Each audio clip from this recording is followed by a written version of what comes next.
You ever have one of those nights where the universe just seems to line up, like it's got you in its sights, and you know that something's about to go down, even before the first punch gets thrown?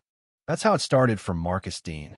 One minute he's rolling northbound through Mississippi, his Tacoma humming under his hand, the old dog crates rattling in the back, and the sunset melting into a purple bruise across the sky. And next, he's got a patrol car on his tail and a gut feeling colder than Riverstone.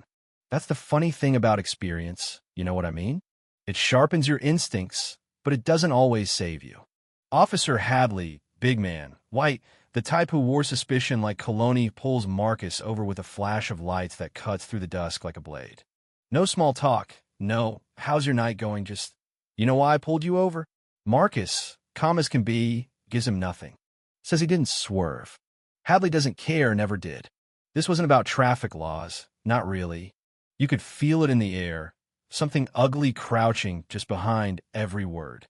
Hadley circles the truck, poking for trouble, sniffing for booze, trying to needle Marcus into slipping up. The thing is, Marcus has been around, work dogs for war, airports, all kinds of federal gigs as patience, as practice, the way you only get after you've had it tested 1,000 times before. But Hadley's not looking for a conversation. He wants a confession, or maybe just a reason to escalate. When Marcus doesn't give him one, the officer calls for Bacopa K-9 unit. That's when things start to turn.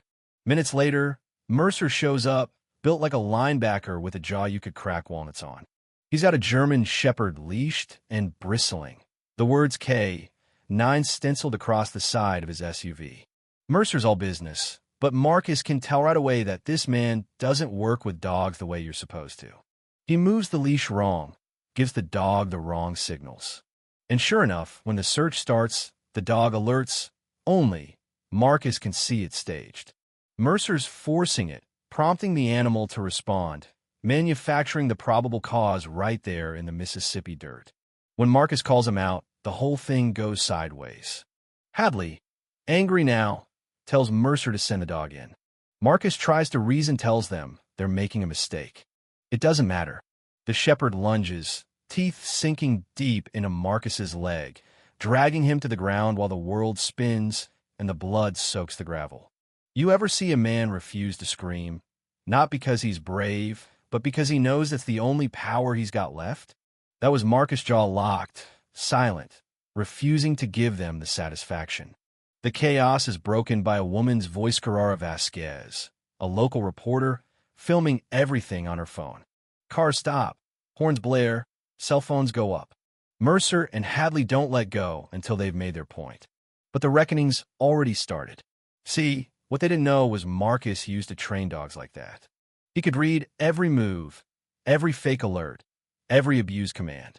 In a hospital, stitched and hurting, Marcus is visited by J.J. Washington, an old Marine buddy turned lawyer. J.J.'s got the footage, Carrara's video, wide angle, clear sound, showing everything. The city's already spinning, the department calling it unfortunate but justified.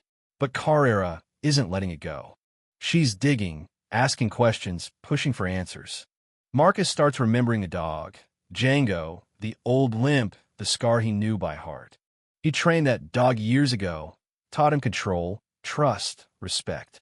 Now, that same dog has been twisted, turned into a weapon by a handler who never should have had a badge. JJ and Marcus dig deeper. They find Mercer's record flagged for excessive force, kicked out of the federal program for manipulating alerts and breaking protocol. Dogs like Django, once trained for honor, now donated to local departments and reconditioned with violence and fear. Marcus, with the help of Carrara and other former handlers, uncovers a pattern: false alerts, staged aggression, a whole pipeline turning good dogs into tools for abuse. They go public, but not all at once. Carrara runs the first story, a frame-by-frame breakdown of the traffic stop.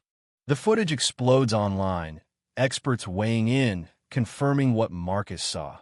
This wasn't detection, it was staging. The department is forced to react. Mercer on desk duty, Hadley's still on patrol, but now the world's watching. But Marcus isn't done.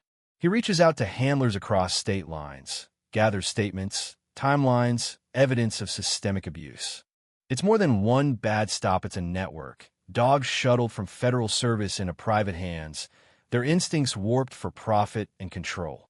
When Marcus finally confronts Mercer and Hadley, it's not with anger, but with proof. The case goes to trial. Cora testifies. JJ breaks down the footage. Lena Brooks, the former supervisor, confirms the abuse when ignored, sometimes even encouraged. Hadley cracks first, rage pouring out in the courtroom, while Mercer sits frozen, watching his empire burn. The jury doesn't just see two bad cops, they see a system designed to protect them, an entire infrastructure that turned loyalty into violence and trust into fear. When the verdict comes down, it's heavy decades behind bars for both men, a national reckoning for Kay. 9 units everywhere. But even after the trial, Marcus knows it isn't over. Anonymous documents start coming in, training logs, lists of dogs sent to private correctional facilities, more names, more scars. He finds Rocket, a dog he once trained for rescue, now thin, anxious, scarred.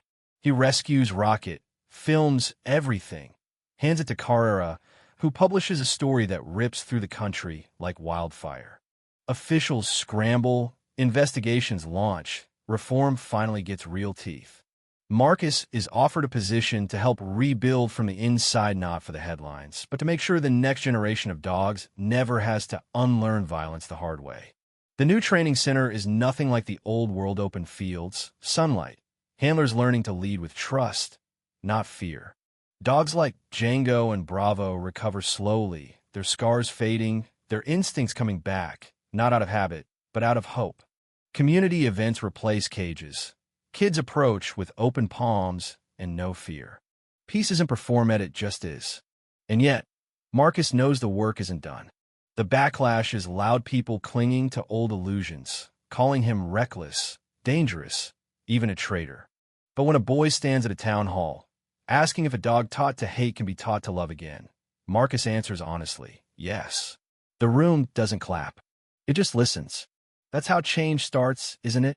Not with cheers, but with the kind of silence that means people are finally ready to hear. So, what do you think? In a system built on fear ever be rebuilt on trust? Can broken things, people, dogs, communities, can they really heal?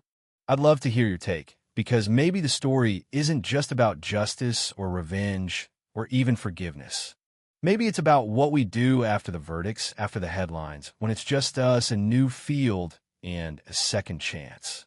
Let's talk about it.